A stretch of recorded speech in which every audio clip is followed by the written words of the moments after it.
The Heisman Trophy, the greatest achievement in college football. You get all the love, all the hype, and all of the ladies. But what about the player who finishes in second? Well, in today's video, we're diving into what happened to every Heisman Trophy runner-up, starting in 2010 with Andrew Luck.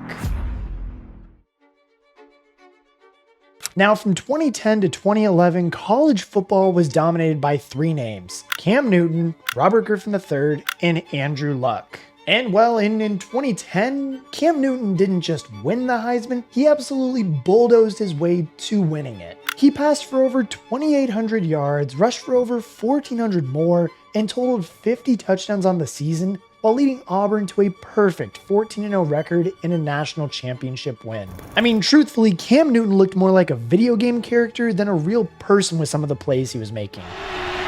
Goes deep, got a man open, wide open, touchdown! Newton has it, touchdown, Tigers! Newton back to throw, under some pressure, pulls up, has his man open, caught! That same year though, Andrew Luck was the cool, calculated quarterback at Stanford, sharp, consistent, and NFL ready, but he came in second. 1 year later in 2011 too, history repeated itself. This time it was RG3 lighting up the scoreboard at Baylor with his insane deep balls and highlight reel runs. His Heisman moment came against Oklahoma with a perfect last-minute touchdown pass that put Baylor on the map. And that ball's floating in the air and picked up by Kendall Wright. Touchdown Bears! And again, Luck came in second place despite another elite season at Stanford. But what happened next though, that's where things actually get wild. Cam Newton went first overall in 2011 and lived up to every bit of the hype. He was Rookie of the Year, MVP in 2015, and led the Panthers to the Super Bowl. His mix of size, speed, and swagger was unlike anything the league had seen. Newton to throw, fires in the end zone, touchdown Jericho Cotchery. Newton going for it all, end zone wide open, touchdown. Newton on the quarterback draw, diving into the end zone for the touchdown. RG3 went second overall in 2012 and looked like a star out of the gate. He won Offensive Rookie of the Year and made Washington a relevant team again. But as we all know, a brutal ACL tear in his first playoff game changed everything. He was never the same and eventually faded into a backup role and out of the league completely. And then there's Luck, who got the last laugh after getting drafted ahead of RG3. He took the Colts to the playoffs multiple times, threw for over 23,000 yards, and was seen as the next great quarterback of his generation. But the hits kept piling up, and in 2019, just as he entered his prime, he retired, burned out from years of pain and rehab. Three guys that were just all NFL greats, but truthfully, injuries all kind of ruined their careers. In 2012 though, Manti Tea stood no chance in winning because 2012 was the year college football went full rockstar mode because Johnny Football had arrived. No, they didn't. Oh my gracious. Yep. How about that? He ran circles around SEC defenses, tossed touchdowns like it was backyard football, and became the first freshman to ever win the Heisman. Behind him was Manti Tea. His story of playing through personal tragedy was captivating to the country, until it all unraveled. Right after the Heisman ceremony, a catfishing scandal exploded.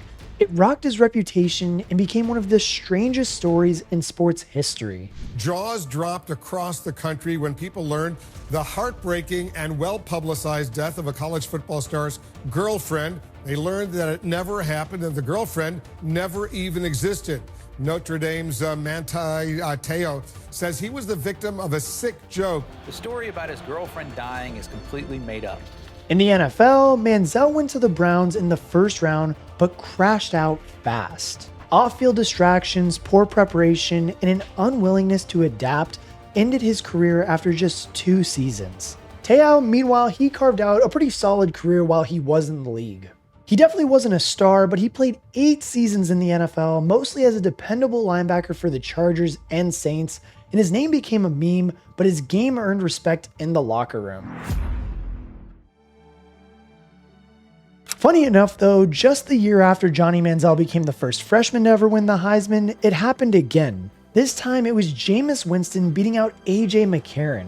Winston led Florida State to an undefeated season and a national championship in his first year, throwing for over 4,000 yards and 40 touchdowns. Truthfully, the guy was absolutely electric and flashy. But on the other hand, Heisman runner-up A.J. McCarron was this steady, efficient quarterback from Alabama. McCarron had led the Crimson Tide to back-to-back national championships and was the definition of a winner. In the pros, Winston was obviously taken first overall by the Tampa Bay Buccaneers in 2015, and his early years had flashes of brilliance, including a Pro Bowl appearance, but inconsistency, off-field issues, and turnovers, lots of turnovers, sort of ruined his career. And now he's also more of a meme for his wild personality off the field. I want everybody to look at me. I'm going to pass it to corner after I say one thing. Go. Let's go. That's a W. That's E1. That's E1. That's a W. McCarron, though, despite finishing second in Heisman voting, was drafted in the 5th round by the Bengals, but he never became a starting quarterback but found a role as a reliable backup in the NFL. The winner of the 2014 Heisman Memorial Trophy is Marcus Mariota of the University of Oregon. Marcus Mariota was on an absolute another level in 2014, though, with over 4,400 passing yards, 57 total touchdowns, and just 4 interceptions. He led Oregon to the national title game and won the Heisman in an absolute landslide. Melvin Gordon, though, he tried his best to make it a race, though. The Wisconsin running back rushed for a mind-blowing 2,587 yards and 29 touchdowns, including a 408-yard game that briefly set the NCAA record. In the NFL, though, Mariota went second overall to the Titans that same year Jameis Winston went first overall, but he never quite found his footing. A few flashes he did have, but injuries and inconsistency cut his starting days short. Gordon, on the other hand, went 15th overall to the Chargers, and after a rocky rookie year, he became a solid starter, rushing for over 1,000 yards twice. Moving on to 2015, though, it was the duel of two of the best running backs the game has ever seen, with Derrick Henry beating out Christian McCaffrey. Derrick Henry was a bulldozer in cleats. He carried Alabama's offense with a ridiculous 2,219 rushing yards and 28 touchdowns. He broke Herschel Walker's SEC record and literally ran away with the Heisman. But Christian McCaffrey tried to do everything he could and literally did everything for Stanford: rushing, receiving, and even kick returns. He totaled over 2,000 rushing yards and set an NCAA record with 3,864 all-purpose yards. He was absolutely electric and easily could have won any other year. In the NFL, though, Henry was drafted in the 2nd round by the Titans and became one of the NFL's most feared running backs. A 2,000-yard season, back-to-back rushing titles, and countless stiff arms later, and he's already a modern legend. McCaffrey, on the other hand, went 8th overall to Carolina and became one of the league's most versatile weapons. Injuries did slow him for a bit, but in San Francisco, he returned to form. And now these two are some of the most dominant running backs the league has ever seen. In 2016, though, Lamar Jackson beat out Deshaun Watson by making history, and Lamar Jackson didn't just win the Heisman, he broke college football. He racked up over 5,100 total yards and 51 touchdowns, juking defenders out of their souls every single Saturday. And at just 19, he became the youngest Heisman Trophy winner ever. Deshaun Watson, on the other hand, though, he had the better team and arguably the better finish. He threw for over 4,500 yards and led Clemson to a national title, including a walk-off touchdown against Alabama in the championship. Watson, touchdown! Heading into the NFL, though, Lamar Jackson slid to the 32nd pick in the NFL draft, but quickly became a superstar with the Ravens. He won NFL MVP in his 2nd season and continues to dominate with his legs and his arm, but he's still searching for that ring while sharing the backfield with Derrick Henry, who also won a Heisman the year prior. Watson ended up going 12th overall to Houston and was elite early on, but legal troubles and a long suspension ruined everything. He's now with the Browns, where he has been absolute garbage to say the least.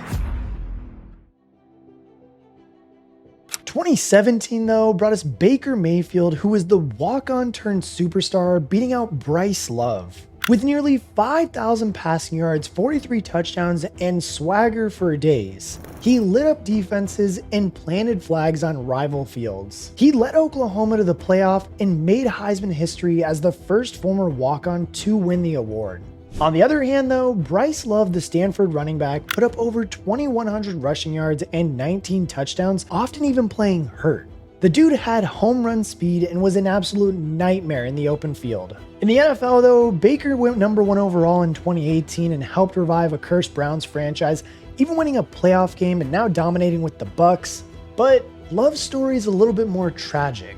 Injuries, as we kind of know, did destroy his NFL hopes. As he was drafted in the 4th round by Washington, he never played a snap and was out of the league by 2021.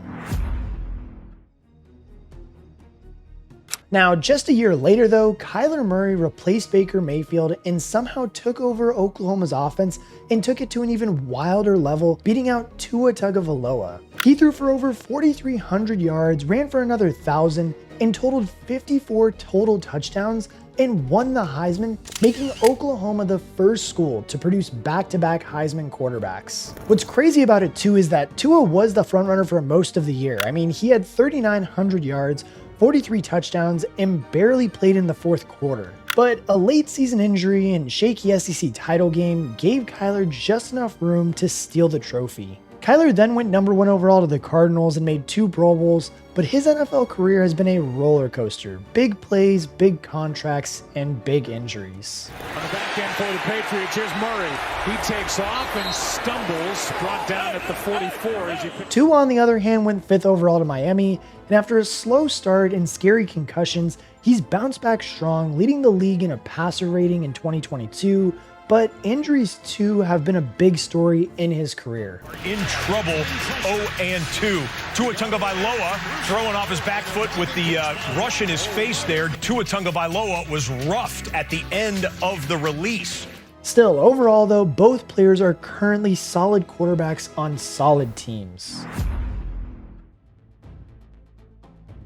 But on the other hand, these 2019 quarterbacks who finished 1st and 2nd in Heisman voting are absolute superstars in the NFL now. Joe Burrow had one of the greatest college seasons ever on the greatest college team of all time. He threw for over 5,600 yards, 60 touchdowns, and led LSU to a perfect season and national title. Cool, calm, and unstoppable. He won the Heisman in an absolute landslide and made it look easy. Jalen Herz was a great story too though. I mean, after losing his job to Tua at Alabama, he transferred to Oklahoma and absolutely thrived, racking up nearly 5,200 total yards and 52 touchdowns. Burrow did end up going 1st overall to the Bengals, became a franchise savior, breaking playoff curses and reaching a Super Bowl in just his 2nd full season. As we all know with Hertz though, he ended up going in the 2nd round to Philly and turned into an absolute superstar. He nearly won MVP in 2022, then went on to win a Super Bowl in 2024. And I mean, truthfully, both guys proved that the hype was real surrounding them.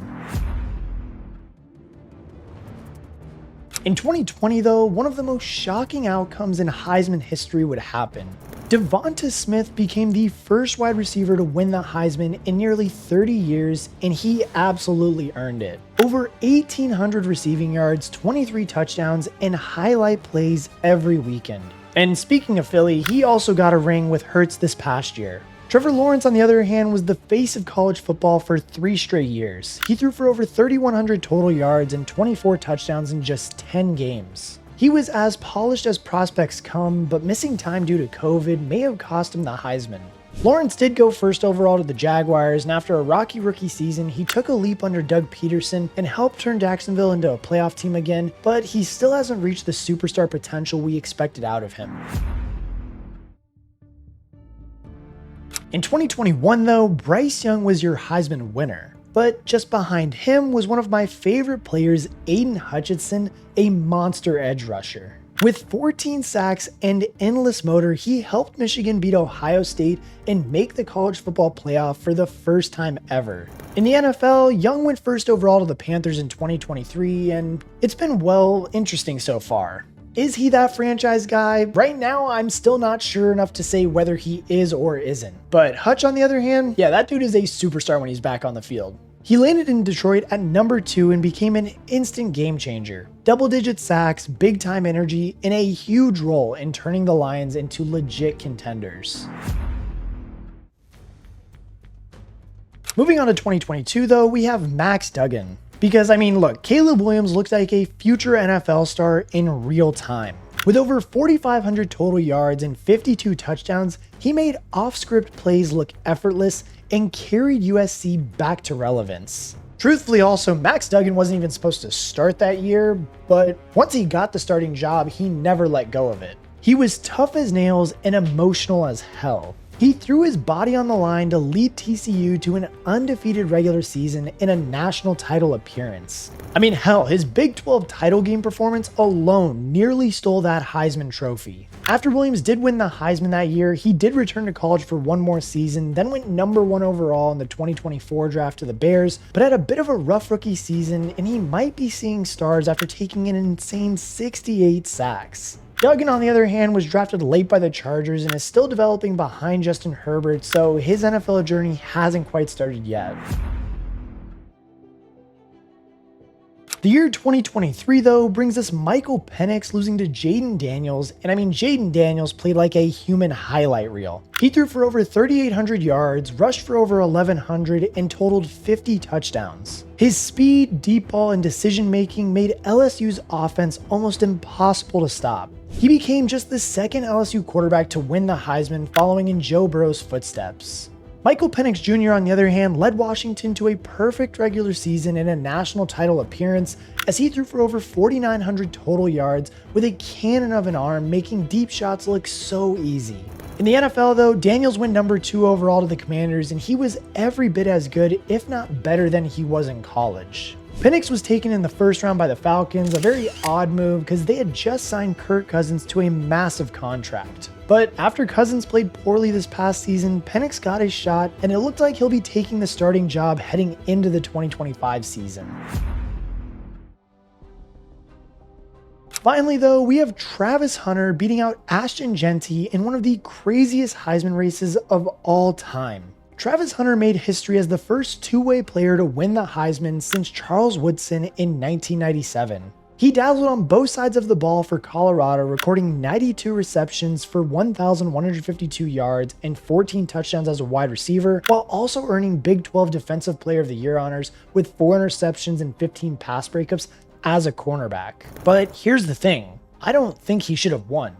Yes, Hunter's dual threat season was impressive, but Jeanty was on an absolute different level. He dominated the ground game with over 2,400 rushing yards and 29 touchdowns, leading Boise State to a 12-1 record in a conference championship.